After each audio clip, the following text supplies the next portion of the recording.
भारतीय एजेंट शेख हसीना वाजिद से बांग्लादेश को निजात दिलाने वाले नौजवान दहशतगर्द भारत का नया निशाना।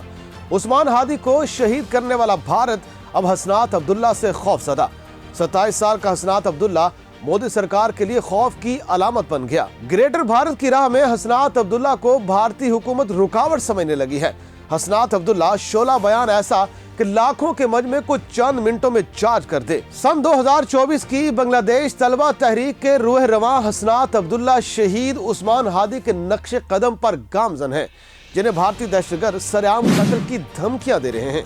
रॉक एजेंट्स साबिक भारतीय मेजर समीर सिंह और कर्नल रिटायर एजे की हसनात अब्दुल्ला को धमकियों की वजह किसी से ढकी छुपी नहीं है। बेखौफ और निडर हसनात अब्दुल्ला भारत के सख्त मुखालिफिन में शुमार होते हैं, बिल्कुल शहीद उस्मान हादी की मानिद। नाजरीन, बांग्लादेश और भारत में तनाव दिन ब दिन बढ़ता ही चला जा रहा है। भारत बांग्लादेश को धमका रहा है।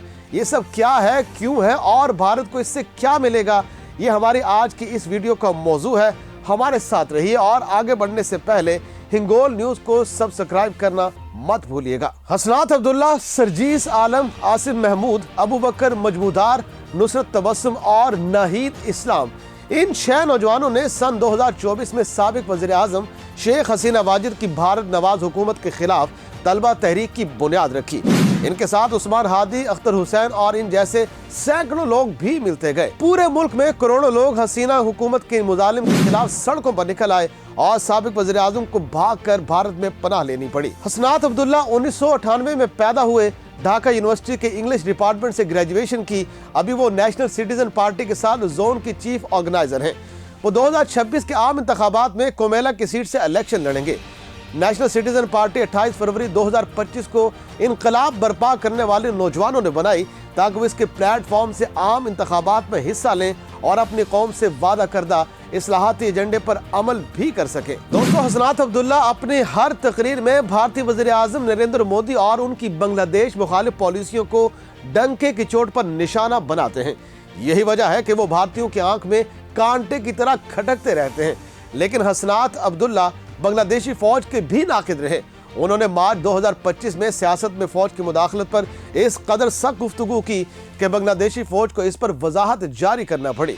हसनात अब्दुल्ला की क़यादत में 10 मई 2025 को एक बड़ा इंतजार किया गया, जिसमें अवामी लीग पर मुस्तकिल पाबंदी का मुतालबा भी किया गया। नाजरीन, हसनात अब्दुल्ला को भारतीय खुफिया एजेंसी रॉक एजेंट्स की धमकियां कोई हैरत की बात नहीं है। रॉ एजेंट्स ने तलबा तहरीक के तर्जुमान उस्मान हादी को ढाका की एक सड़क पर दिन दिहाड़े कत्ल किया। उस्मान हादी के कत्ल का मरकजी मुल्जिम फैसल करीम मसूद अल मारूफ दाऊद खान भारत फरार हो चुका है।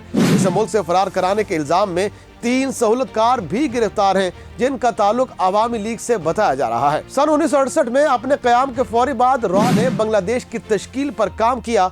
मुफ्ती बानी और शेख मुजीबुर रहमान जैसे गद्दारों के जरिए ईस्ट पाकिस्तान को वेस्ट पाकिस्तान से अलहदा किया। बांग्लादेश बना, वहाँ अपने एजेंटों को हुक्मरानी दिलाई। बागी तंजीम मुफ्ती बानी की मदद के लिए भारत ने खुफिया ऑपरेशन जैकपॉट किया। मुफ्ती बानी के गुंडों को भारतीय फौज ने ट्रेनिंग दी। इस मौज़ूआत पर बहुत कुछ लिखा और कहा जा सकता है, लेकिन बांग्लादेश में होने वाले हर बड़े वाक़े आम रहनुमाओं के कत्ल के ताने बाने रॉ से जा मिलते हैं। शेख हसीना वाजिद के 15 साल दौरे इक़्तिदार में बांग्लादेश रॉ का स्टेशन बन चुका था। बांग्लादेश की दोनों बड़ी सीक्रेट एजेंसीज DGFI और NSI को रॉ ने अपनी ही टीम भी बना रखा था।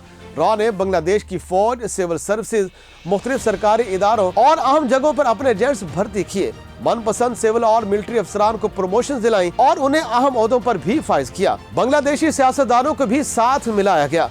बॉलीवुड मूवीज और टीवी ड्रामों के जरिए से मखसूस एजेंडे को बांग्लादेशी आवाम के ज़हनों में भरने की कोशिश की। शेख हसीना वाजिद हुकूमत के खिलाफ एहतजाजी तहरीकों के दौरान रॉ के हिमायत याफ्ता सोशल मीडिया प्लेटफॉर्म से पाकिस्तान मुखालिफ मुनज़्ज़म तहरीक भी चलाई गई। यहाँ तक प्रोपेगेंडा किया गया कि ISI ने बांग्लादेश मीडिया में अपनी मर्जी का बयानिया तश्कील दिया है, लेकिन बांग्लादेशी नौजवानों ने भारत का सारा बयानिया झूठ करार देकर ज़मीन बोस कर दिया।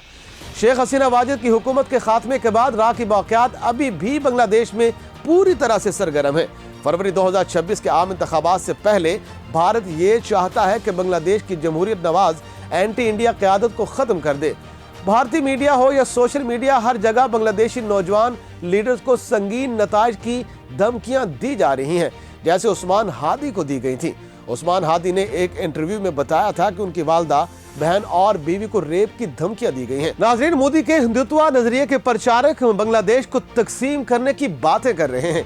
बांग्लादेश के उन हिस्सों को तोड़कर भारत का हिस्सा बनाने की धमकियां दी जा रही हैं जहां दोनों ममालिक की सरहदें आपस में जा मिलती हैं। मोदी के हिंदुत्व नजरिए के खिलाफ खित्ते में बेदारी की लहर तेजी से पैदा हो रही है। मोदी की तोसी पसंदाना पॉलिसियों के खिलाफ नफरत की लहरें बढ़ रही हैं। जनूबी एशिया में इलाकाई बालादस्ती का भारतीय फरेब और ख्वाब टूट रहा है। शाह और मोदी का खेल खत्म हो रहा है।